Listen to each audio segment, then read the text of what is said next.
और बताए हैं पूरब या उत्तर। उत्तर में शास्त्र में भी, वेद में भी आया है। आया है पूरब उत्तर में। एक बार यही बात हम पूछ लिए थे अपने गुरुदेव भगवान से। गुरु कौन है आपका? जो दीक्षित गुरु है, आचार्य स्वामी वेदानंद जी महाराज। तो संयोग से छत पे ही दीक्षा दे रहे थे। तो दीक्षा देके जब महिला निकल गई तो हम पूछते बाबा से कि गुरुदेव भगवान, ये आप बताए, आपने बताए पूरब ही उत्तर, दक्षिण क्यों नहीं बताए? हम पर बिगड़ा खूब गुस्से में कहा जो लिखा है वही वही हम ना बोलेंगे। बोलेंगे। हम कहाँ से बनाएंगे वो बात को? हम कहाँ से बनाएंगे? अब वो कहते तुम सत्संग जो पढ़ा है कि नहीं पढ़ा है, उसमें लिखा है कि नहीं है? सत्संग योग में भी है, लिखा है उत्तर पूरब लिखा है क्या? हम लोग तो कहा कि जो अब लिखा है वही ना हम बताएंगे। हम कहाँ से बता देंगे? करके देख लो, अगर नहीं हुआ लाभ तो तुम दिशा बदल देना।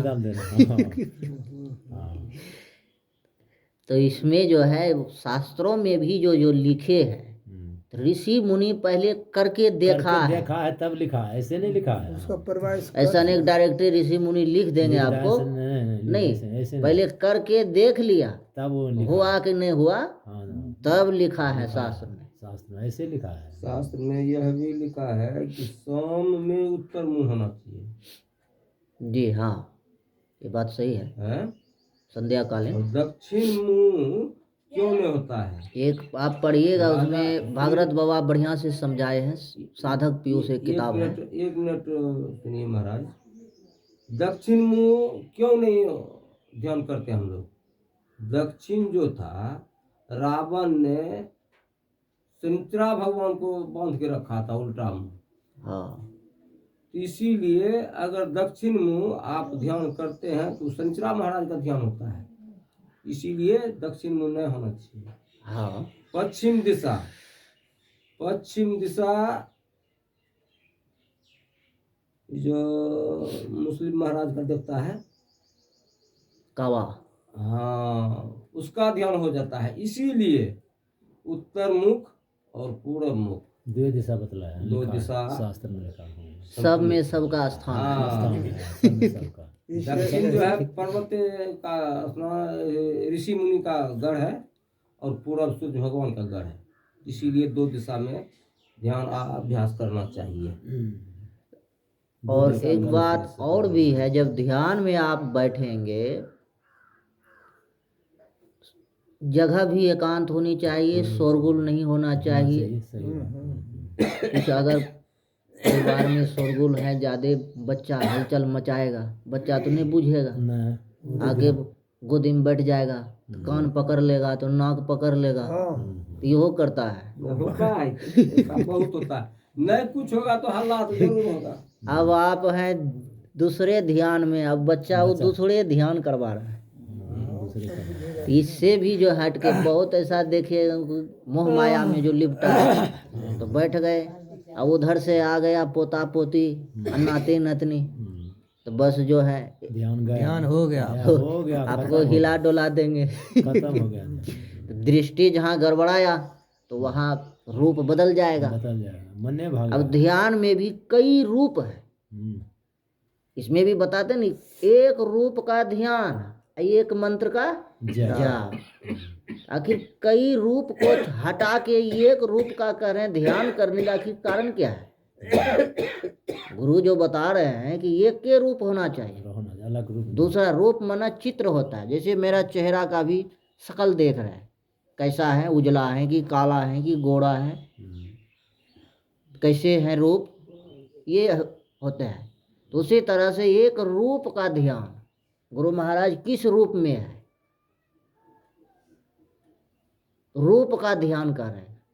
एक मंत्र का, जब ये दोनों मंत्र जब चलेगा, रूप का भी एक ख्याल रखना है, तो दोनों ये शक्ति, दोनों में शक्ति है। जब शक्ति है, हम लोग को जब मंदिर में जैसे सिंहासन लगे हुए हैं गुरु महाराज को, तो तो सिंहासन के ही आगे में एक बेड है, वहीं सोते हैं। कहीं चलते हैं तो प्रणाम किए, चल दिए। चल दिया। कहीं से आए तो प्रणाम किए। वो तो जरूरी है। ये एक आदत बन गया है। सही है। और जितना बार हम झुकेंगे उस सामने में, उतना लाभ। तो लोग कहते हैं गुरु महाराज शीशा है, फोटो है, हाँ। निर्जीव है, बोलता नहीं है। ये भी दिमाग लगाते हैं, बहुत लगाते हैं। लेकिन हम जो झुके, समर्पण जो किए उसके सामने, रूप के सामने, जैसे झुके समर्पण किए, तो गुरु महाराज की कृपा बरसेंगे। देख रहे हैं, अनादि अनंत अगोचर है। गुरु महाराज कोई साधारण पुरुष नहीं थे। गुरु और भगवान दोनों थे, एक है।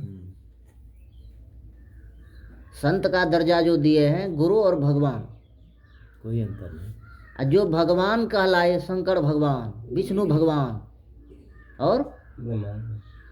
और सब भी राम भगवान, कृष्ण भगवान कहलाए ना, तो वहाँ भगवान खुद जा रहे हैं ऋषि के पास, संत के पास। जब भगवान में शक्ति होता है तो वो क्यों जा रहा है वहाँ? क्यों जा रहा है संत के पास? हाँ। इसका मतलब है शक्ति आप में कमजोर है। हाँ। तो कमजोर ही न जाएगा वहाँ बलवान के पास। तो जब भगवाने वहाँ जा रहा है, भगवान खुद कह रहे हैं ज्ञान दीजिए हमको, दीजिए। अब भगवान सोचने वाला बात है, भगवान के गुरु है।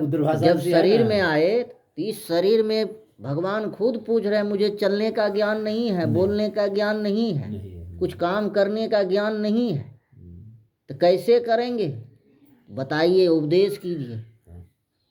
अब मनुष्य कहते नहीं, हम ऋषि के पास हम नहीं जाएंगे, संत के पास हम नहीं जाएंगे। भगवान खुद आते हैं।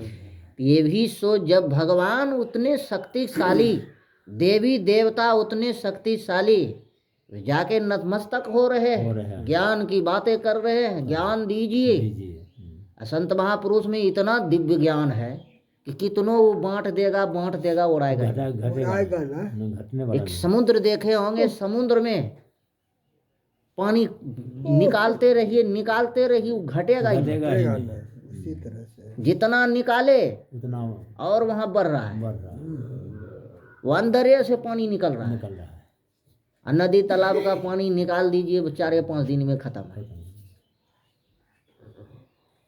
तो ही है साधु के पास जितना जन, बहुत लोग सोचता हो हम साधु सीख लिए।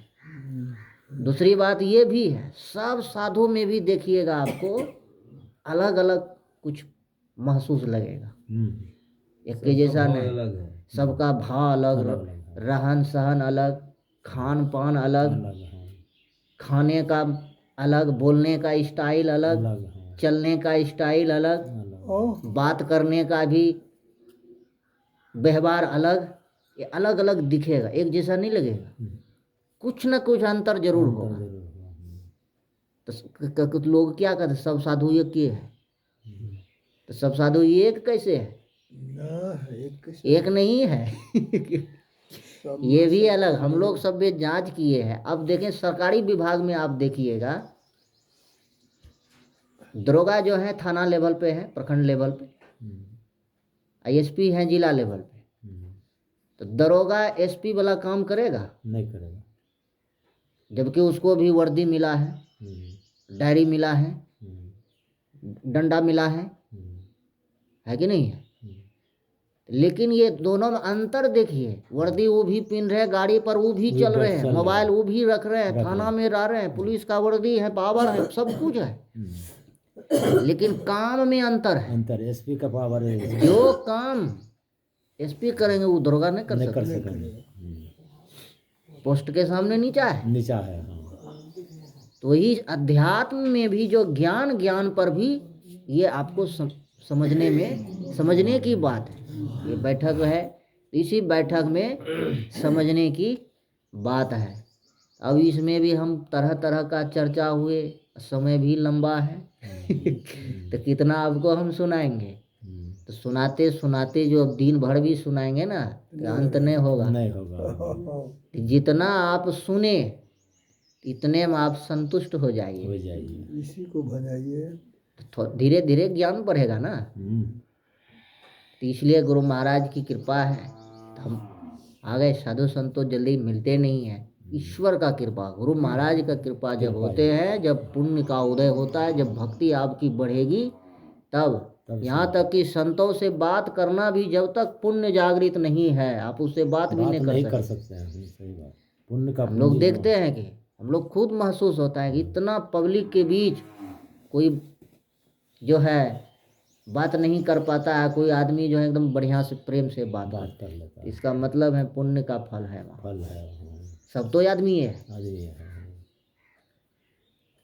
यही सब बात की चर्चा सत्संग में होते हैं।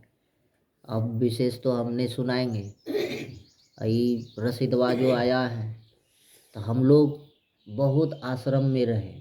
अब संसारिक बात सुन लीजिए, लेकिन जब आश्रम में भी अब देखते हैं विवाद खड़ा है, विवाद जो है खड़ा है, और साधु में भी विवाद खड़ा है। ये सब दृश्य को आप नहीं देखिएगा। जब ये सब के पीछे आप लग जाइएगा ना, तो साधना में बाध हो जाएगी। ये होता रहेगी, बंद नहीं होगा। नहीं होगा। ये भी आप विवाद सोच होता ही लीजिए रहेगा। हाँ, कि जब तक सृष्टि रहेगा, धरती, आकाश, चांद, सूरज, मनुष्य इस धरातल पर होते रहेगा। ये विवाद को सोचेंगे कि हम कतनों खत्म कर दें, ये संभव नहीं है। एक खत्म होगा, दूसरा चालू हो जन्म जाएगा, लेगा। हाँ, दूसरा खत्म होगा, तीसरा तीसरा उत्पन्न हो जाएगा। तो इसी विवाद से हमको निकलना है। तो हम लोग कई आश्रम में ठोकर लगे, अपमानित किया गया, जो है ना। तो इससे जो है तो लास्ट में दिमाग लगाए कि अब जो है गांव में ही बना के रहना है, तो वहाँ भी अपमानित है। अब ये दिमाग आया कि अब ये मन तुम जाएगा कहाँ? मन को भी ज्ञान धीरे धीरे होते जाता है। ठोकर जहाँ जहाँ लगेगा ज्ञान बढ़ेगी। स्वामी विवेकानंद ने कहा कि जितना ठोकर आपको लगेगा उतना ज्ञान बढ़ेगा। सुधार तभी न होगा। सुधार हो, ठोकरे नहीं लगेगा तो सुधार कहाँ से जब तक